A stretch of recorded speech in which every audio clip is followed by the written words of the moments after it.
Praise the Lord.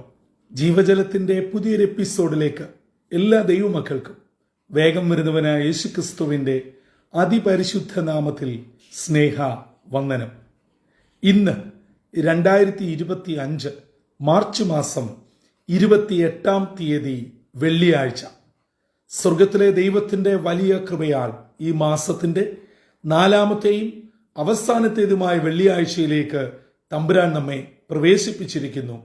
ഈ ദിനം സന്തോഷത്തിന്റെയും അനുഗ്രഹത്തിന്റെയും നന്മയുടെയും ദിനമായി തീരട്ടെ എന്നുള്ള പ്രാർത്ഥനയോടെ ഇന്നത്തേക്കുള്ള വാഗ്ദത്ത വചനത്തിലേക്ക് പ്രവേശിക്കാം. ഇന്ന് ജീവജലത്തിൽ കൂടി പ്രോമിസ് വേഴ്സായി നമുക്ക് ലഭിച്ചിരിക്കുന്നത് സദൃശ്യവാക്യങ്ങൾ 3-ാം അധ്യായം 33-ാം വാക്യം. പ്രോവേർബ്സ് ചാപ്റ്റർ 3 വേഴ്സ് 33 നാം ഇങ്ങനെ വായിക്കുന്നു: യഹോവയുടെ ശാപം ദുഷ്ടന്റെ വീട്ടിൽ ഉണ്ട്, നീതിമാന്മാരുടെ വാസസ്ഥലത്തെയോ അവൻ അനുഗ്രഹിക്കുന്നു. ഇന്നത്തെ വാക്യത്തിൽ 2 ഭവനങ്ങളെയും 2 വ്യക്തിത്വങ്ങളെയും 2 അവസ്ഥകളെയും വരച്ചു കാണിക്കുന്നു. 2 വ്യക്തിത്വങ്ങൾ, ദുഷ്ടനും നീതിമാനും. 2 ഭവനങ്ങൾ, നീതിമാന്റെ ഭവനം, ദുഷ്ടന്റെ ഭവനം. 2 അവസ്ഥകൾ, ശപിക്കപ്പെട്ട ഭവനം, അനുഗ്രഹിക്കപ്പെട്ട ഭവനം. ഇത് നാം വളരെ ഗൗരവതയോടെ ചിന്തിക്കേണ്ട ഒരു കാര്യമാണ്. ദുഷ്ടന്റെ ഭവനത്തിൽ ദൈവത്തിന്റെ ശാപം.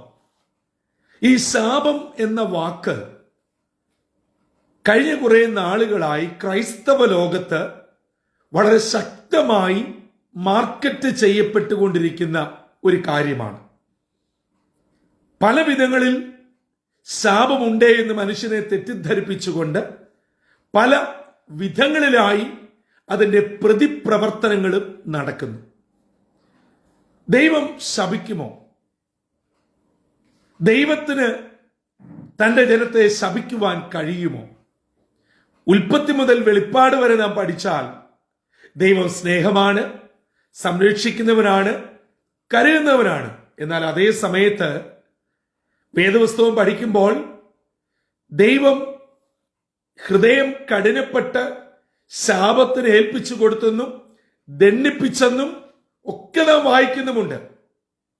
ദൈവിക ശാപം എന്ന് പറയുമ്പോൾ പുതിയ നിയമ കാലഘട്ടത്തിൽ ചുരുക്കമായി പ്രഭാതത്തിൽ പറഞ്ഞാൽ നമ്മുടെ ഭവനത്തിനകത്ത് അസ്വസ്ഥതയും അസമാധാനവും അസന്തുഷ്ടിയും ഒക്കെ നിറഞ്ഞ് ഒരു സുഖം തോന്നാത്ത വിധത്തിൽ, സന്തോഷമില്ലാത്ത വിധത്തിലുള്ള ജീവിതയാത്രയാണ്. ഒന്നിലും ഒരു സന്തോഷമില്ല, ഏതിലും ഒരു തൃപ്തിയില്ല, ആകമാനം അസ്വസ്ഥത, ശോകമൂകമായ അവസ്ഥ. ഇതൊക്കെ ദുഷ്ടന്റെ ഭവനത്തിന്റെ പ്രത്യേകതകളാണ്. പ്രത്യേകിച്ച് ഈ സദൃശ്യവാക്യങ്ങൾ നാം വായിച്ചു പഠിക്കുമ്പോൾ അതെല്ലാം വ്യക്തമാക്കുന്നുണ്ട്. എന്നാൽ ഒരു നീതിമാന്റെ ഭവനത്തെയോ ദൈവം അനുഗ്രഹിക്കുന്നു. ഈ അനുഗ്രഹം എന്ന പദം ഇന്ന് ഏറ്റവും കൂടുതൽ കയറ്റുമതി ചെയ്യപ്പെട്ട ഒരു ആത്മീയ പദമാണ്. ഇന്ന് അനുഗ്രഹത്തിനു വേണ്ടി മനുഷ്യൻ സഭ വിടുന്നു, കൂട്ടായ്മ വിടുന്നു, സ്വന്തക്കാരെയും ബന്ധുക്കളെയും വിടുന്നു. മാത്രമല്ല,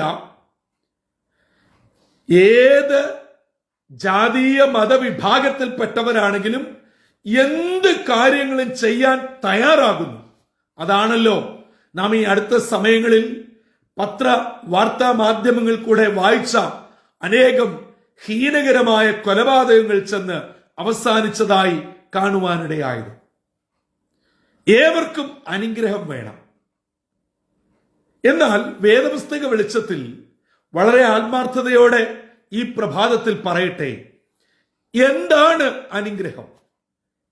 നമ്മളൊക്കെ ധരിച്ചു വച്ചിരിക്കുന്നതും നമ്മുടെ പ്രാർത്ഥനയിലും സംസാരത്തിലും എന്തിന് വചന ശുശ്രൂഷയിലും ഒക്കെ നാം സൂചിപ്പിക്കുന്നത് അനുഗ്രഹം എന്ന് പറഞ്ഞാൽ ഇന്ന വീട്ടിലെ ഇന്ന ആളുകളെ കണ്ടോ, അവർ വളരെ വേദനയിലും സങ്കടത്തിലുമായിരുന്നു, കയറിക്കിടക്കാൻ ഒരു ഇടമില്ലായിരുന്നു, വളരെ ബുദ്ധിമുട്ടിൽ കഴിഞ്ഞ ഒരു ഭവനമായിരുന്നു, ഇപ്പോൾ അവർക്ക് വലിയ വീടായി, ബംഗ്ലാവായി, മുന്തിയ ഇനം വാഹനമായി, റബ്ബർ തോട്ടമുണ്ട്, മൂത്ത മകൻ അമേരിക്കയിൽ, രണ്ടാമത്തെ മകൾ ഓസ്ട്രേലിയയിൽ, മൂന്നാമത്തെ മകൻ അയർലൻഡിൽ എന്നു വേണ്ട, നമ്മൾ ഈ ലോകപരമായ സാമ്പത്തികമായ ഉന്നമനത്തെയാണ് അനുഗ്രഹം അനുഗ്രഹം എന്ന പദം കൊണ്ട് വിവക്ഷിച്ചിരിക്കുന്നത്. ദൈവമക്കളെ, അങ്ങനെയല്ല ദൈവവചനം നമ്മെ പഠിപ്പിക്കുന്നത്. നാം യേശുവിന്റെ ഉപമയിൽ ധനവാന്റെയും ദരിദ്രനായ ലാസറിന്റെയും കഥ വളരെ ഗൗരവത്തോടെ ഓർമ്മിക്കേണ്ടിയിരിക്കുന്നു. അതുകൊണ്ട് ഒരു ഉന്നത ജോലി കിട്ടുന്നതും വലിയ പദവിയിലെത്തുന്നതും വലിയ വീടും ബംഗ്ലാവും പണവും സാമ്പത്തിക ആസ്തിയും ആണോ അനുഗ്രഹം? അല്ല. നിങ്ങളുടെ ഭവനത്തിൽ ഒരു കഷ്ണം ബ്രെഡേ ഉള്ളൂ എങ്കിലും 5 സ്റ്റാർ ഹോട്ടൽ ഫെസിലിറ്റിയെക്കാട്ടിലും സന്തോഷത്തോടെ അത് ഭക്ഷിച്ച് സമാധാനത്തോടെ കിടന്നുറങ്ങുന്നുണ്ടോ? അന്യോന്യം സംസാരിക്കുന്നുണ്ടോ? ചിരിക്കുന്നുണ്ടോ? ഉള്ളു തുറന്ന് ഇടപെടുവാനും പങ്കിടുവാനും സന്തോഷിക്കാനും പ്രാർത്ഥിക്കാനും ഉറങ്ങാനും പറ്റുന്നുണ്ടോ? നിങ്ങളാണ് കോടീശ്വരൻ, നിങ്ങളാണ് അനുഗ്രഹിക്കപ്പെട്ട ആൾ. അതെ, നീതിമാന്റെ കൂടാരത്തിലാണ് ജയത്തിന്റെയും ഉല്ലാസത്തിന്റെയും ഘോഷങ്ങളുള്ളത്. കോടികൾ മുടക്കിയ വലിയ വീട്ടിനകത്ത് ഉറങ്ങണമെങ്കിൽ ഉറക്ക ഗുളിക വേണം. ശീതീകരിച്ച മുറിയുണ്ട്, എല്ലാമുണ്ട്. ഒരു മേശ നിറയെ വിഭവങ്ങളുണ്ട്. മനസ്സ് പിടിച്ച് കഴിക്കാൻ പറ്റുന്നുണ്ടോ? എല്ലാ സൗകര്യങ്ങളുമുണ്ട്. സ്വസ്ഥതയില്ല, സമാധാനമില്ല. അവരവരുടെ മുറികളിലോട്ട് വന്ന് കയറും, പിന്നെ യാതൊരു ബന്ധങ്ങളുമില്ല. അഡ്വാൻസ് ടെക്നോളജി അനുസരിച്ചുള്ള ആധുനിക സജ്ജീകരണങ്ങളെല്ലാം വീട്ടിലുണ്ട്. അന്യോന്യം കണ്ടിട്ടും സംസാരിച്ചിട്ടും ദിവസങ്ങളായി. പക്ഷേ മുന്തിയ ഇനം നായക്കുട്ടിയെ ലാളിക്കുന്നുണ്ട്, മുന്തിയ ഇനം പൂച്ചക്കുട്ടിയെ സ്നേഹിക്കുന്നുണ്ട്, ചെടികളെ സ്നേഹിക്കുന്നുണ്ട്. ഇതെല്ലാം ഉണ്ട്. പക്ഷേ മനുഷ്യർ തമ്മിൽ ബന്ധമില്ല. കോട്ട പോലെ മതില് കെട്ടി 3-4 മുന്തിയ ഇനം നായ്ക്കളെ വളർത്തി CCTV കൂർക്കയും ഒക്കെ ആയിട്ട് വീട് കാവലുണ്ട്. പക്ഷേ ഇസ്രയേലിന്റെ പരിപാലകൻ നമ്മുടെ കാവൽക്കാരനാണോ? ഒരു ദൈവദാസൻ ഭവനത്തിൽ കയറുന്നുണ്ടോ? വീട്ടിനകത്ത് തൃപ്തിയോടെ ഉള്ളത് ഭക്ഷിച്ച് മക്കളും മാതാപിതാക്കളും ഉള്ളവരൊന്നിച്ച് എത്ര സമയം ചെലവിടുന്നുണ്ട്? അങ്ങനെ ഉണ്ടെങ്കിൽ ആ ഭവനം അനുഗ്രഹിക്കപ്പെട്ടതാ. സമാധാനവും സന്തോഷവും ഒക്കെ നിറഞ്ഞ ഒരു ഭവനത്തിലാണ് ദൈവത്തിന്റെ വാസം. അതുകൊണ്ട് ഈ പ്രഭാതത്തിൽ ജീവജലം ശ്രമിച്ചുകൊണ്ടിരിക്കുന്ന ഓരോ പ്രിയപ്പെട്ടവരും, ഞാൻ എൻ്റെ ഭവനത്തെ, അവരവരുടെ ഭവനത്തെ ഒന്ന് വിശകലനം ചെയ്യുക, തിരിച്ചറിയുക. ഇന്നത്തെ വാഗ്ദത്ത വചനപ്രകാരം, ഇതുവരെ നാം കേട്ട ആലോചന പ്രകാരം എന്റെ വീട് ദുഷ്ടന്റെ വീടാണോ അനുഗ്രഹിക്കപ്പെട്ടവന്റെ വീടാണോ? അവരവർ കണ്ടെത്തുക. എന്നിട്ട് മാറ്റം വരുത്തണമെന്ന് പരിശുദ്ധാത്മാവ് നിങ്ങൾക്ക് തോന്നിച്ചാൽ മാറ്റം വരുത്തുക. പ്രിയമുള്ളവരെ, ദൈവകൃപ നമ്മുടെ ഭവനങ്ങളിൽ വസിക്കട്ടെ. ദൈവത്തിന്റെ സാന്നിധ്യത്താൽ നമ്മുടെ കുടുംബങ്ങൾ നിറയട്ടെ. മുഖത്തെ കരുനിഴൽ മാറട്ടെ. ഉള്ളു തുറന്ന് ചിരിക്കുവാൻ, പങ്കിടുവാൻ, സന്തോഷിക്കുവാൻ ഇടയാവട്ടെ. ദുഷ്ടന്റെ ഭവനത്തിൽ യഹോവയുടെ ശാപം നിൽക്കുമ്പോൾ ഒരു നീതിമാന്റെ ഭവനത്തെയോ വാസസ്ഥലത്തെയോ ദൈവം അനുഗ്രഹിക്കുന്നു. ദൈവം എന്നെ ആരായിട്ടാണ് കണ്ടത്?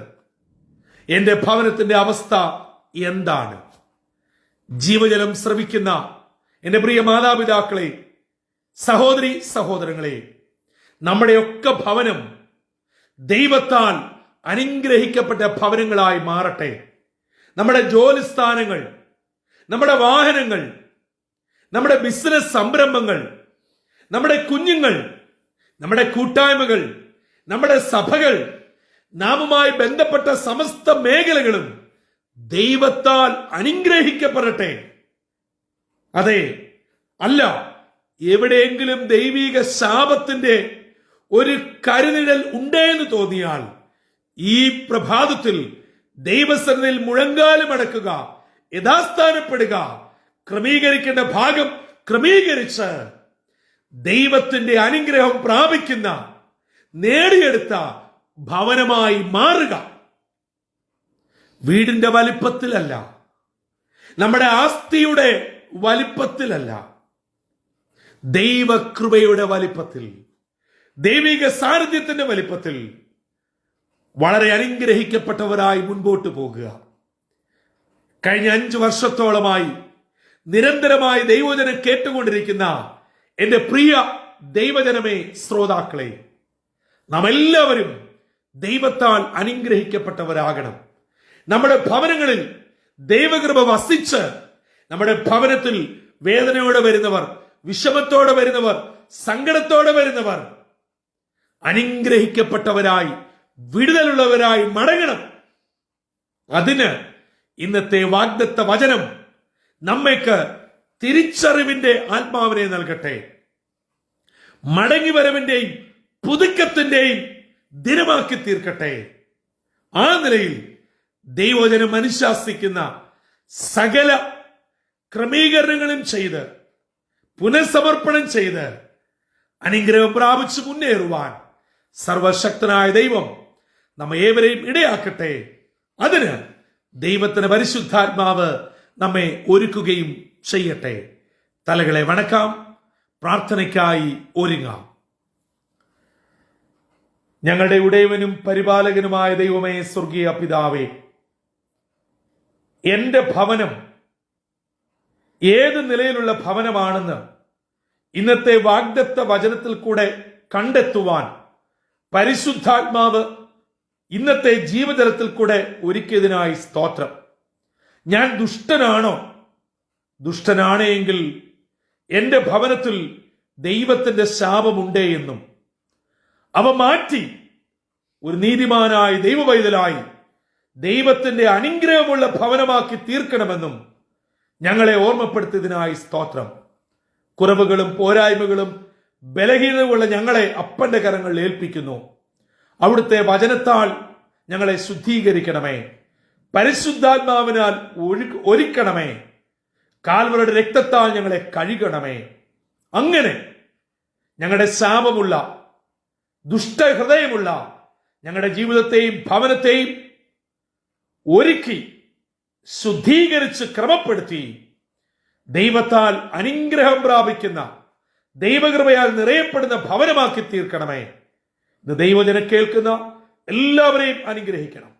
ഞങ്ങളുടെ ഭവനങ്ങൾ, ഞങ്ങളുടെ തലമുറ, ഞങ്ങളുടെ ശുശ്രൂഷ, ഞങ്ങളുമായി ബന്ധപ്പെടുന്നവരൊക്കെയും അനുഗ്രഹിക്കപ്പെടുവാൻ ഇന്നത്തെ വാഗ്ദത്ത വചനം ഞങ്ങളിൽ ഒരു വലിയ മാറ്റത്തിന് നന്ദി കുറിക്കണമേ. ഇന്നത്തെ ദിനം വിടുതലിന്റെയും സന്തോഷത്തിന്റെയും അനുഗ്രഹത്തിന്റെയും ദിനമായി ദൈവകൃപയോടെ ഞങ്ങളെ കാത്തു പരിപാലിക്കണമെന്ന് യേശു ക്രിസ്തു മൂലം അപേക്ഷിക്കുന്നു. കൃപയോടെ കേൾക്കുമാറാകണമേ. ആമീൻ, ആമീൻ, ആമീൻ.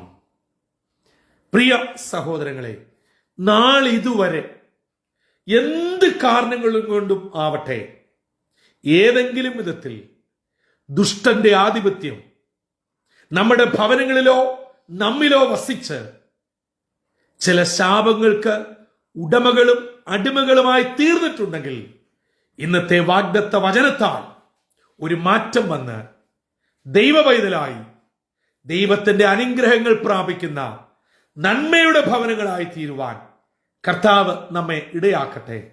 അങ്ങനെ നമ്മുടെ ജീവിതം, നമ്മുടെ ഭവനം, നമ്മുടെ ചുറ്റുപാട്, നമ്മുടെ സഭ, നമ്മുടെ തലമുറ കർത്താവിനാൽ അനുഗ്രഹിക്കപ്പെടുവാൻ ദൈവത്തിന്റെ പരിശുദ്ധാത്മാവ് നമ്മെ ഏവരെയും ഇടയാക്കട്ടെ. അതിന് ഇന്നത്തെ വാഗ്ദത്ത വചനം നമ്മെ ഒരുക്കുകയും ചെയ്യട്ടെ. കർത്താവിന്റെ അനുഗ്രഹിക്കപ്പെട്ട മുന്തിരിത്തോട്ടത്തിൽ നിന്നും brother Santhosh Kodukulanji. God bless you all.